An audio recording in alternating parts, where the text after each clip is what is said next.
Have you ever paused to consider how value was exchanged, how economies functioned, and how societies thrived before the invention of the coin?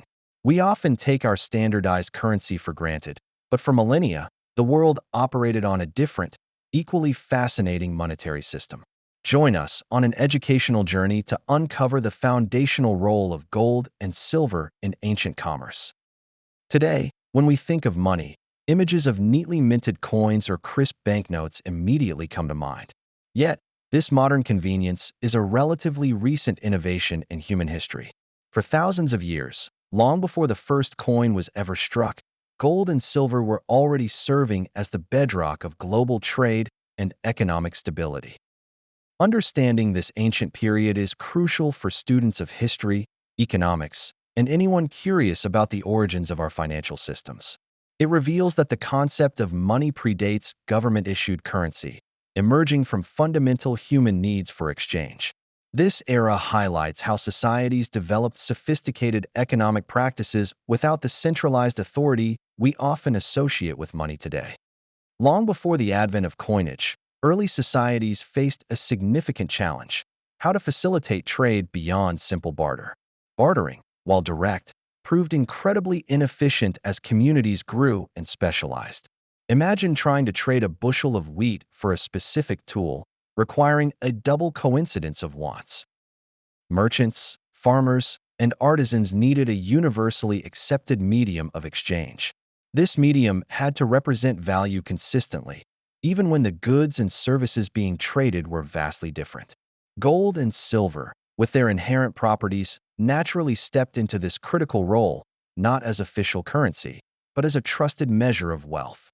In these nascent economic systems, gold and silver were commonly traded in various forms, far removed from today's uniform coins. You would find them as raw nuggets, intricately crafted rings, standardized bars, or even pieces of metal cut to specific sizes. The key was the metal itself, not its shape or any official stamp. Value was meticulously determined by the precise weight and purity of the metal rather than by an image or inscription. This made scales and standardized weights absolutely essential tools for every transaction. These instruments became symbols of trust and fairness in a world without government-backed currency. Many ancient cultures, from the Near East to the Mediterranean, developed sophisticated systems of measurement. These systems allowed merchants to verify value consistently, fostering confidence in trade across vast distances. This approach demanded trust, not in a governing body, but in the verifiable properties of the metal itself. Archaeological discoveries and ancient texts provide compelling evidence of this weighed metal system across diverse civilizations. In ancient Mesopotamia, for instance, silver was measured in shekels long before coins were invented. These shekels were units of weight, not minted currency, used for everything from paying wages to settling debts. Ancient Egypt also utilized gold and silver as crucial units of account, even when physical metal didn't always change hands in every transaction. Their elaborate accounting systems demonstrate a sophisticated understanding of monetary value tied to precious metals. This allowed for complex economic planning and resource management. Across the vast Indus Valley and within early Near Eastern trade networks, standardized weights facilitated commerce between disparate regions. Merchants from different cultures could confidently trade using precious metals as a common, verifiable reference point. These independent systems, though geographically separated, converged on the same fundamental principle of intrinsic value. The system of weighed metal functioned effectively because it aligned perfectly with the fundamental properties of sound money. Gold and silver possessed inherent qualities that made them ideal for economic exchange. They were exceptionally durable, resisting corrosion and decay over long periods, ensuring their value endured. They were also highly divisible, meaning they could be broken down into smaller units without losing proportional value, or combined into larger ones. This flexibility was crucial for transactions of varying sizes. Furthermore, their natural scarcity ensured that their value remained high, preventing inflation from an oversupply. Crucially, their value could be verified through objective measures, weight and purity. This intrinsic verifiability limited manipulation, as any reduction in purity or weight could be detected by a skilled trader. While trade might have been slower than modern systems, it was remarkably stable and transparent, built on tangible assets. Despite its foundational strengths, the weighed metal system was not without its limitations. Every single transaction, regardless of size, demanded a meticulous process. It required the presence of scales, a precise knowledge of weights, and often, the time-consuming verification of metal purity. As economies expanded and trade volumes surged, this intricate process became increasingly inefficient for everyday commerce. Imagine the delays and expertise needed for every market exchange. The constant need for verification added significant transaction costs, hindering the speed and scale of economic activity. Societies began to seek more streamlined methods of exchange, aiming to simplify transactions without abandoning the inherent trust in precious metals. This quest for efficiency, driven by economic growth and the demands of burgeoning trade networks, eventually paved the way for a monumental innovation in monetary history. The invention of coinage did not represent a rejection of gold and silver. Rather, it was a brilliant evolution in their use.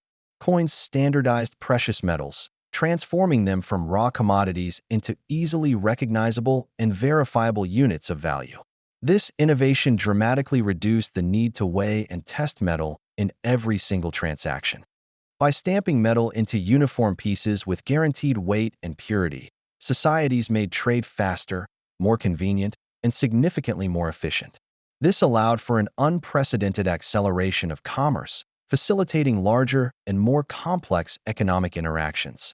Coins provided a state-backed assurance of value, anchoring it firmly to the precious metal within.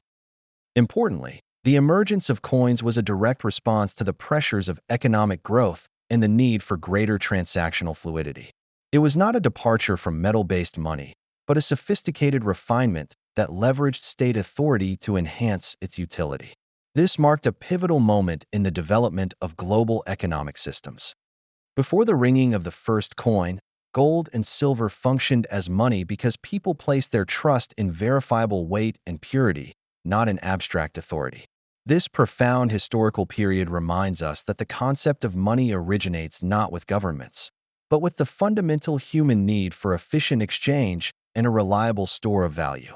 It highlights the ingenuity of early societies in establishing economic order. Coins would later revolutionize how metal money was used, introducing state guarantees and facilitating unprecedented trade expansion. However, they did not fundamentally alter why gold and silver were trusted as money. Their intrinsic properties and scarcity remained the bedrock of their value, a lesson that resonates even in today's complex financial world.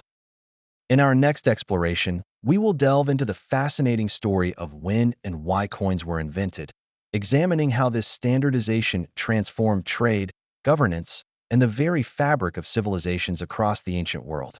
Prepare to discover the economic forces that shaped the monetary systems we still recognize today. Disclaimer: this content is provided for educational and informational purposes only. It does not constitute financial, investment, or economic advice. Always consult with qualified professionals for specific guidance. If you found this journey into the origins of money insightful and thought-provoking, please like this video and share it with fellow history enthusiasts, students, or anyone curious about economics. Your engagement helps us create more in-depth educational content. Subscribe to our channel and hit the notification bell so you don't miss our next video, where we'll explore the invention of coinage and its profound impact. We encourage you to leave a comment below with your thoughts or any questions you have about pre-coinage money. Thank you for watching, and we hope you have a blessed day filled with discovery.